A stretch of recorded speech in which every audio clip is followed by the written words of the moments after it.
আপনি কি জানেন মৃত ব্যক্তি কবরে যাওয়ার পর সবচেয়ে বেশি যে জিনিসটার অপেক্ষায় থাকে সেটা হলো আমাদের দোয়া। কিছুদিন আগে শরীফ উসমান হাদি মৃত্যুবরণ করলো, আমরা তার জন্য এই দোয়াটা পড়তে পারি।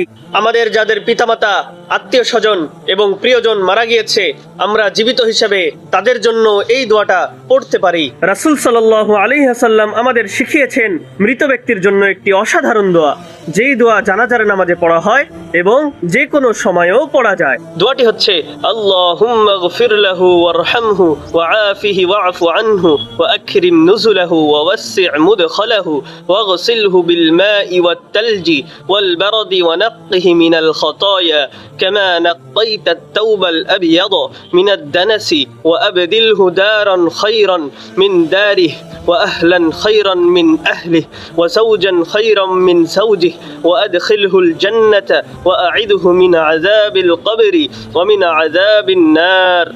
আজই আপনার বাবা মা, প্রিয়জন এবং সকল মৃত মুসলিমদের জন্য এই দোয়াটা পড়ে নিন। হয়তো আপনার একটি দোয়া কারো কবরে আলো হয়ে যাবে।